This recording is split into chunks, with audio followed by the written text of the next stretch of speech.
your introduction really quickly. So Anna is the team leader and dual diagnosis therapist at QuIHN.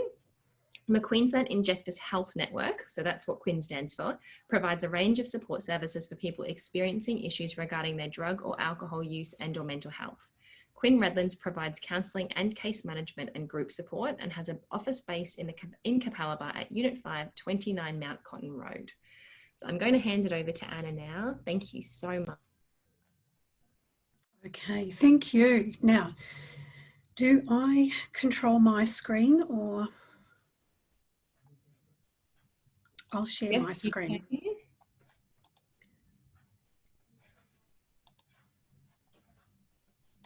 There we go. Now, if you want to do perfect. There we go. Lovely.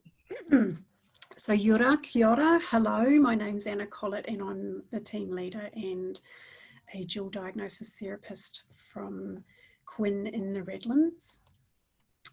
So firstly, we would like to acknowledge the traditional and first custodians of Quandamooka country upon which we are meeting today, the Nunakal Nugi and Goanpaul peoples who have a unique relationship with the wind, water, land and customs of Quandamooka. We pay our respects to the past, present and emerging Quandamooka elders.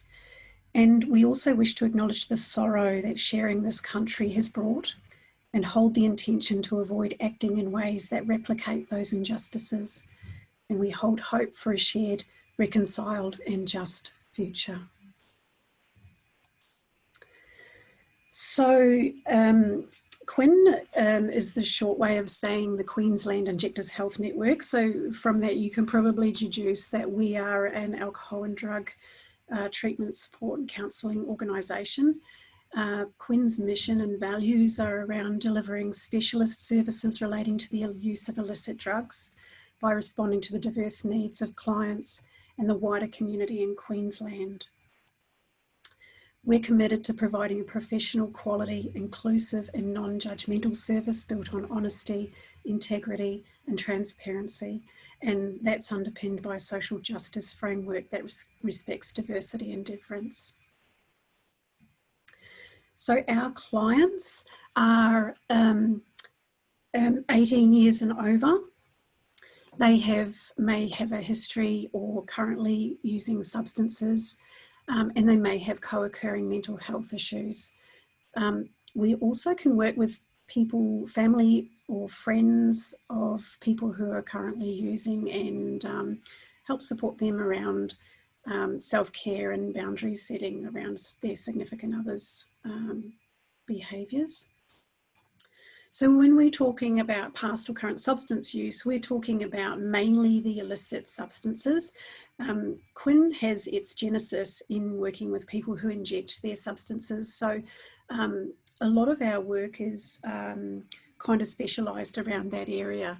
Illicit substances include anything from the methamphetamines through to amphetamine, cannabis, opiates, psychedelics, synthetics, and all the others that kind of don't fall into any of those categories as well.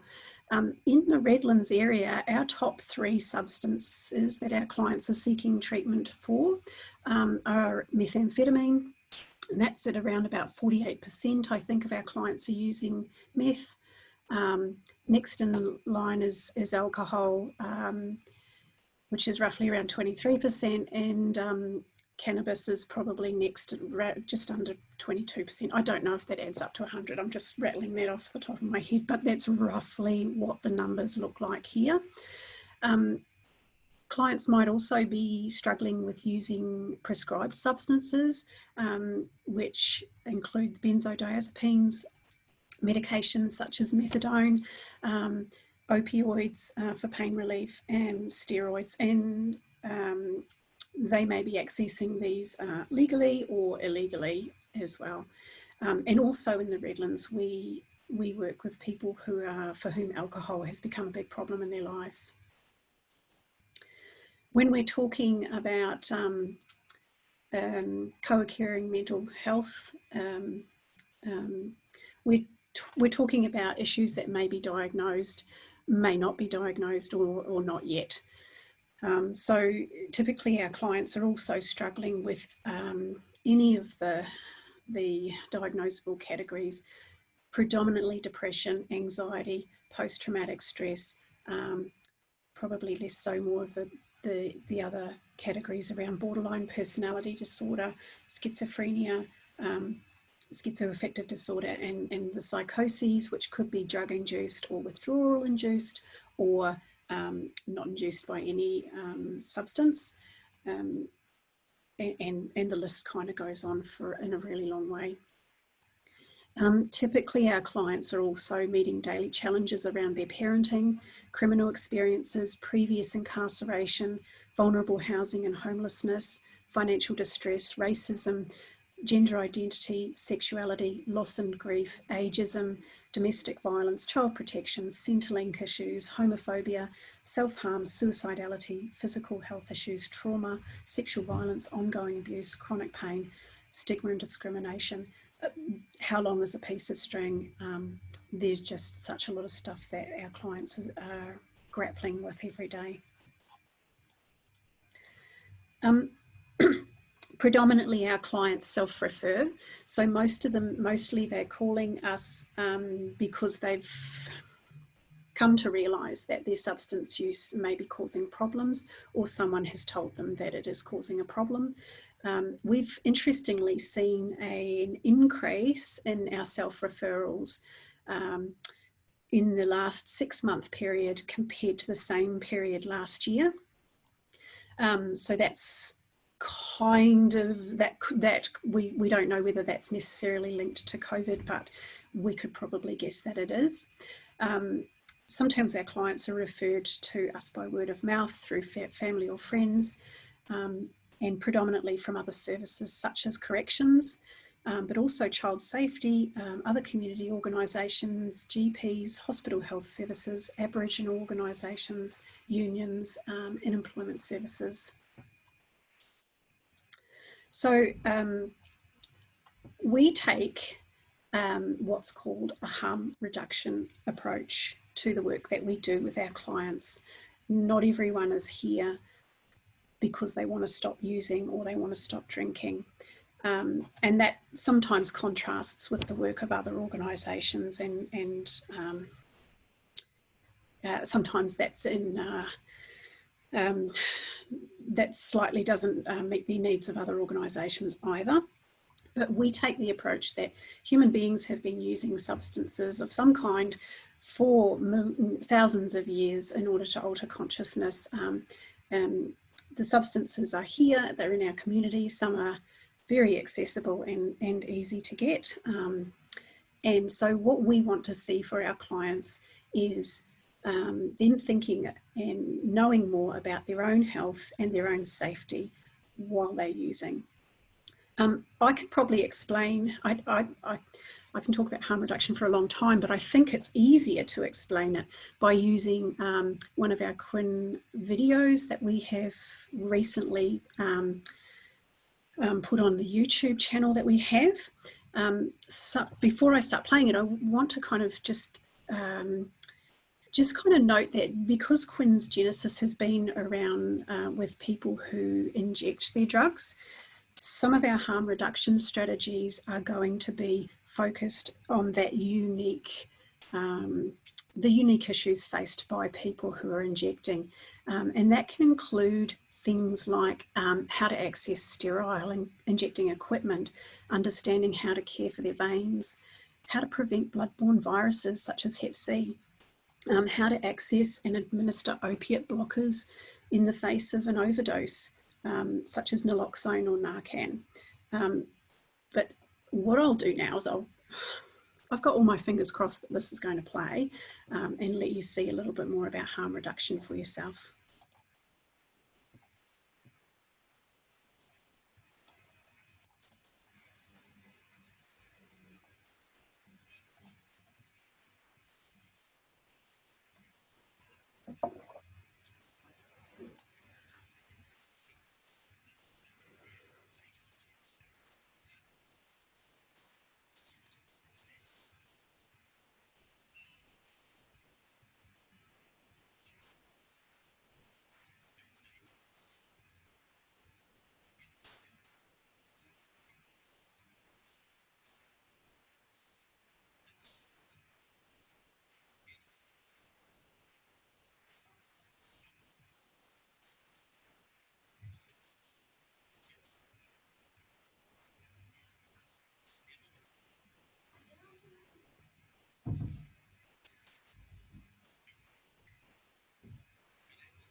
Sorry, Anna, is there audio that goes with that as well?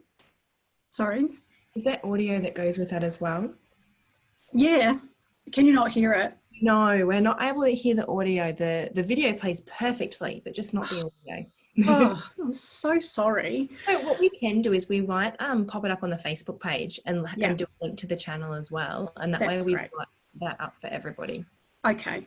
Okay. Thank I you. do have another video coming, so we might have to skip over that one as well. But we can grab the link from that one as well from you, and we Yeah. can link to both of them. Sure, Beautiful. sure. Okay. Whoops, that is... Okay. So moving on along, our services across QuiHN, we have sites through Queensland from in Cairns, Townsville, Maroochydore, Brisbane, the Redlands, Burleigh and Southport. Specifically in the Redlands, we provide individual counselling, case management, brief interventions and group support. We also have from time to time a Hep C treatment clinic as a pop-up at the moment. We do outreach work to North Stradbroke Island and to the southern Moreton Bay Islands, including Russell and Macleay, Lamb, Carragara, Cuchimudlo. Across the other QuiHN services, in addition to this, the individual counselling case management work, some of our sites also offer harm reduction services such as a needle and syringe program, or NSP.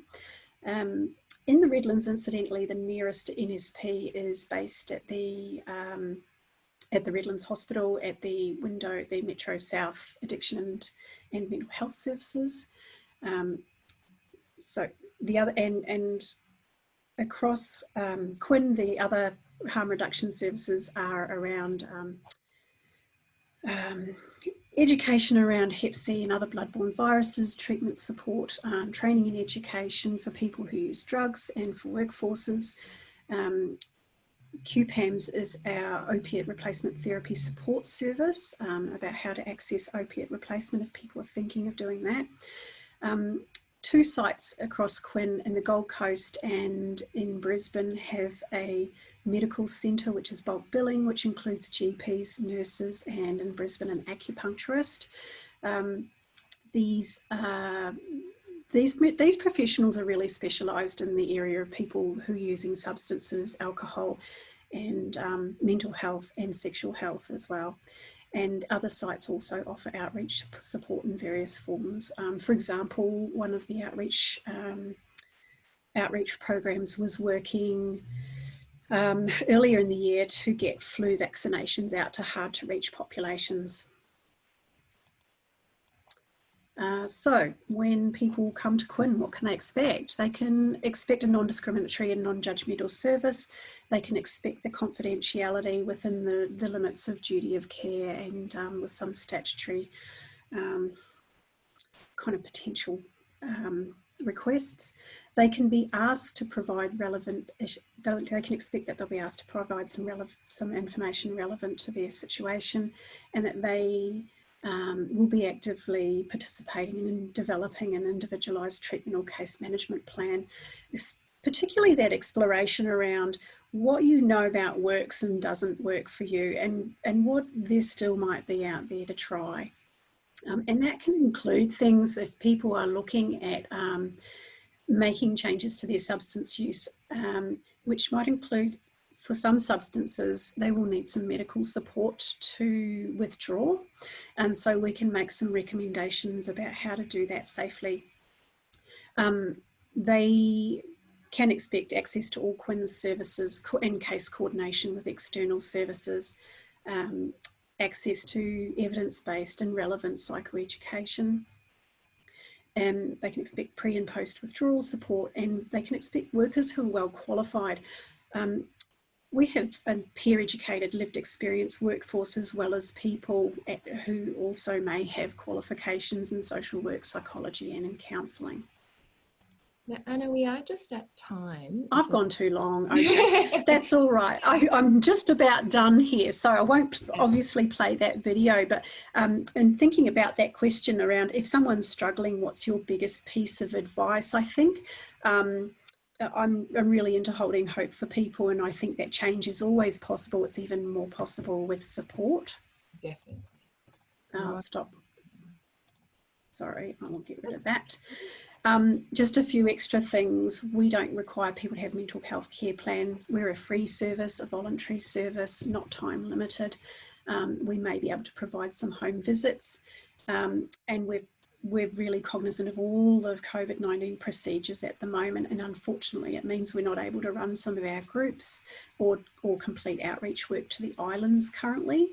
But the silver lining of COVID for us is that we have now learnt how to telehealth and can work by phone and Zoom with clients.